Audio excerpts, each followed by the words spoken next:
Hi! నమస్తే. Welcome to red TV. నేను మీ ప్రత్యూష. ప్రస్తుతం మనతోని సీనియర్ పొలిటీషియన్ మైసూర్ రెడ్డి గారు మనతో ఉన్నారు. సార్‌తో మాట్లాడి అన్ని విషయాలు తెలుసుకుందాం. నమస్తే సార్.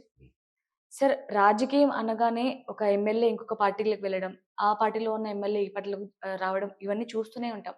అయితే ఇప్పుడు రీసెంట్‌గా కూడా ఒక న్యూస్ అనేది బాగా సోషల్ మీడియాలో వైరల్ అవుతుంది. అదంటే మనకి గోషామహల్ ఎమ్మెల్యే రాజా సింగ్ గారు ఎవరైతే ఉన్నారో ఆయన జనసేన పార్టీలోకి కూడా మారబోతున్నారంటూ కూడా బాగా న్యూస్ వస్తున్నాయి. ఇందులో ఎంతవరకు నిజానిజాలున్నాయంటారు? అంటే ఆయన 'రాజాసింగ్' గారు బీజేపీ ఎమ్మెల్యే హ్మ్. గోషామహల్‌లో. హ్మ్. ఆయన మొదటి నుంచి ఆర్ఎస్ఎస్ అయితేనేమి, బీజేపీ అనుకూలంగా ఉన్న వ్యక్తి. గట్టి మద్దతుదారుడు కూడా బీజేపీకి. హ్మ్. కాకపోతే మన పార్టీ ప్రెసిడెంట్‌ను అంటే తెలంగాణ పార్టీ ప్రెసిడెంట్‌ని ఎంపిక చేసే సమయంలో అతను కూడా ఆశించుకున్నాడు పార్టీ ప్రెసిడెంట్ కావాలని. హ్మ్. హైకమాండ్ కారణాలేమిటో వాళ్ళు రామచంద్రరావు గారిని నియమించినారు. హ్మ్. రామచంద్రరావుని నియమించితే ఆయన దానికి కొంత కలత చెందినారు. కొందరు ఆయన్ను సర్దుబాటు చేయడానికి వెళ్ళినా గాని, మీ పార్టీకో దండం, మీకో దండం అని చెప్పడం జరిగింది. హ్మ్. మరైతే ఆయన జనసేన పార్టీలో చేరతాడా? లేదు ఇంగ పెద్దలు నచ్చజెప్పినాక బీజేపీలో కంటిన్యూ అవుతాడా అనేది పూర్తి సమాచారం అయితే లేదు. హ్మ్.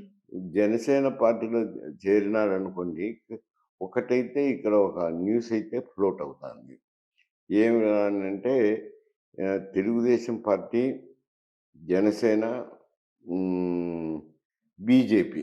ఈడ బీజేపీ కూడా ప్రముఖంగానే ఉన్నాయి గదా! అది కూటమిగా ఉన్నాయి గదా! అవును. ఆంధ్రప్రదేశ్‌లో. అవును. అదే కూటమిని ఈడ గూడా కంటిన్యూ జేయాలనేది ఒక ఆలోచన ఉంది. హ్మ్.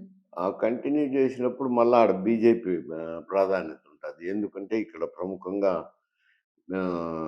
బీజేపీ ఉంది. హ్మ్.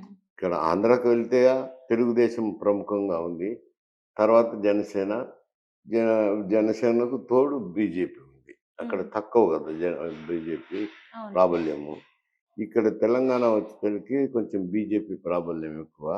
ఇటు కూటమి ఏర్పడినా గాని ప్రధాన పార్టీ బీజేపీ అయితది. హ్మ్. జనసేనలో చేరినాడనుకోండి, జనసేన గూడా కూటమిలో భాగస్వామినే గదా! హ్మ్. మరి ఎంతవరకు ఇముడతారో వార్తలు ఎంత నిజముందో అది పూర్తి సమాచారం అయితే నా దగ్గర లేదు.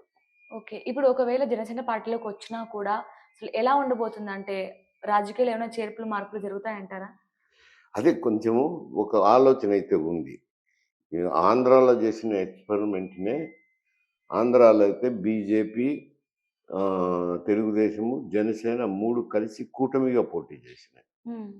ఇక్కడ గూడా అటువంటి కూటమినే ఏర్పాటు చేయాలనేది.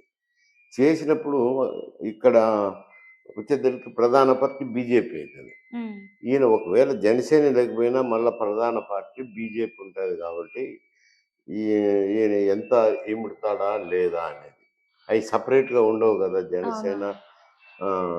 తెలుగుదేశము సెపరేట్‌గా ఉండవు. పెడితే ఈడ కూటమిగానే పెడతారు. ఓకే. ఒకవేళ ఇప్పుడు రాజాసింగ్ గారు జనసేన పార్టీ కాకుండా వేరే పార్టీకి ఏదైనా చేరాలి అనుకుంటే ఏ పార్టీలోకి వెళ్ళే ఏ ఏ అవకాశాలున్నాయంటారు? ఏ పార్టీకి పోతాడో ఆయనకుండేది కాంగ్రెస్ పార్టీ ఉంది. హ్మ్. తర్వాత బీజేపీ ఉంది. బీఆర్ఎస్ ఉంది. 3 గదా! ఇక్కడుండేది హ్మ్. పార్టీలు. మరి ఆయన ఒరిజినల్‌గా అయితే మొదటి నుంచి గూడా రాజా సింగ్ బీజేపీలోనే వచ్చినాడు. హ్మ్. మరి ఏమైనా అట్ లాస్ట్ నాయకులొచ్చి ఏదన్నా నచ్చజెప్పి సర్దుబాటు జేస్తారో, హ్మ్. లేదు ఆయన అదే స్టాండ్ తీసుకుంటాడో అనేది ఇంగ ఇది నిజంగా తేలలేదు గదా! ఓకే. ఇప్పుడు ఒకవేళ 'రాజాసింగ్' గారు బీజేపీ నుంచి పూర్తిగా అంటే మళ్ళీ ఒకవేళ ఎవరికి సర్ది చెప్పినా కూడా అందులోంచి బయటకొచ్చేస్తే బీజేపీ ఏమన్నా కోల్పోయే అవకాశం ఉంటుందా? అంటే ఒక మంచి వ్యక్తిని ఒక అంటే ఒక ఎమ్మెల్యేని కోల్పోయినట్టే గదా! ఎమ్మెల్యేనైతే కోల్పోయినట్టే గదా! హ్మ్. అంటే ఆయన రాష్ట్రమంతా ఆయన బీజేపీకి ప్రభావం ఉండదు. హ్మ్.